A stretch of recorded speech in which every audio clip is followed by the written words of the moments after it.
people will ask exactly why did Khrushchev attack Stalin so much? And why did the bourgeoisie greet this attack with such enthusiasm? I feel that the answer to this lies in the following words of Karl Marx, which he wrote in preface to the first edition of Capital. In the domain of political economy, free scientific inquiry meets not merely the same enemies as in all other domains. The peculiar nature of the material it deals with summons as foes in the field of battle the most violent, mean, and malignant passions of the human breast, the furies of private interest. The English established church, for example, will more readily pardon an attack on 38 of its 39 articles than on 1/39 of its income. Nowadays, atheism itself is culpa levis, a minor sin, compared to the criticism of property relations. And Stalin was somebody who had defended Marxism-Leninism, who had fought against all the sabotage and records in the Soviet Union, who had been able to lead the struggle for the industrialization of the country in the teeth of opposition from imperialism and its henchmen within the Soviet Union, including leading figures within the Communist Party of the Soviet Union. He'd been able to successfully complete the campaign for the collectivization of agriculture. Under his leadership, a mighty Soviet defense capacity had been installed and built up both in the form of equipment industries as well as in the form of the Red Navy, the Red Air Force, and the Red Army, which were to go on to prove their mettle against the Nazi fascist invaders. Under his guidance, tremendous amount of scientific and cultural networks had been built, that a very primitive people, the Russian people, and people of the former Tsarist colonies, some of whom did not know how to read and write. The illiteracy was something like 80% in Tsarist Russia, had been turned into a literate and cultured people, enjoying a relatively prosperous and cultured life, free from the ravages of unemployment and homelessness and hunger, which was prevalent, of course, even in the richest countries during the Great Depression that started in 1929 and really wasn't over until after the Second World War was over. Soviet Union stood alone as a beacon of prosperity. And Stalin, as the leader of that party which had made such accomplishment, was quite rightly honored and revered, not only in the Soviet Union, but also all over the world. Everybody looked at Joseph Stalin, from working people and peasants all over the world, and said, this is our comrade, this is our friend, this is our leader. That was their attitude.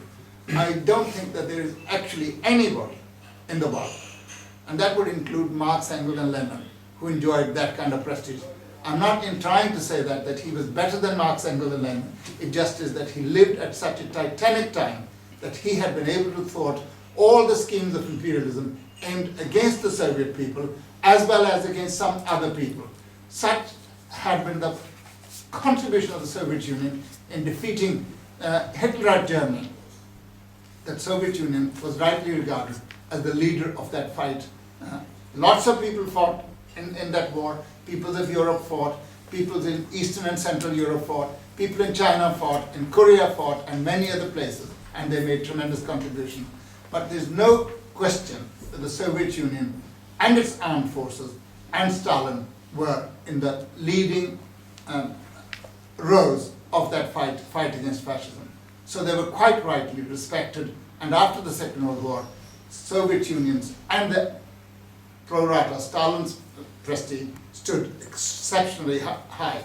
So that had to be undone. If you want to actually undo the achievements of socialism, something had to be done to bring down Stalin and bring him down very drastically. I think the Chinese comrades in their comments in the early 60s, in 1963, criticizing Khrushchev and what he had done, said certain things about Stalin, which, and this probably would be the last quotation I would give you.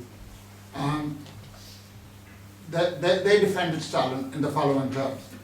They also said Stalin committed mistakes, but they never say which mistakes he committed. I am not aware of those mistakes, and the Chinese have never actually ever tried to make it. They said they gave them some bad advice. I do not know what bad advice that was, but that's up to the Chinese to clear. That's not my problem. But what I will do is to give you some of the things that they said, which are very, very pertinent and which are very opposite to what I'm talking to you about. Stalin fought Tsarism and propagated Marxism during Lenin's lifetime. After he became a member of the Central Committee of the Bolshevik Party headed by Lenin, he took part in the struggle to pave the way for the 1917 revolution. After the October Revolution, he fought to defend the fruits of proletarian revolution. Stalin led the CPSU and the Soviet people after Lenin's death in resolutely fighting both internal and external foes and in safeguarding and consolidating the first socialist state.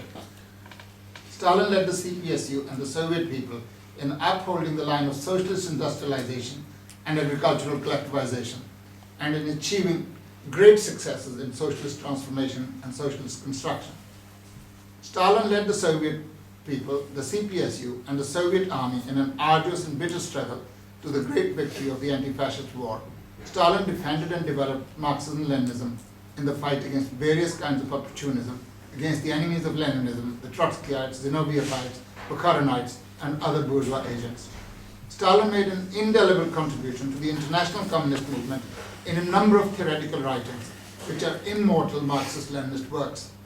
Stalin led the Soviet Party and the government in pursuing a foreign policy which, on the whole, was in keeping with proletarian internationalism and in greatly assisting the revolutionary struggles of all peoples, including the Chinese peoples.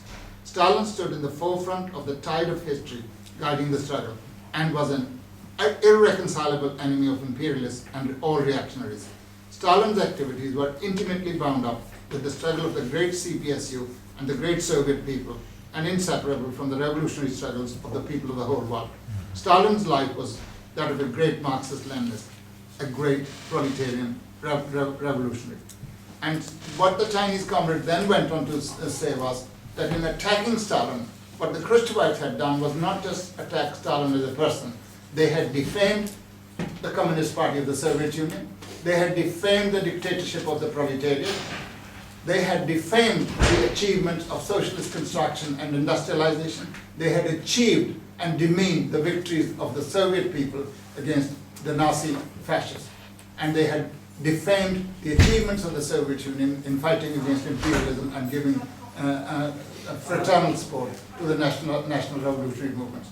And so really the Khrushchevites had to attack Stalin so that they could go on to put forward certain propositions, which they did.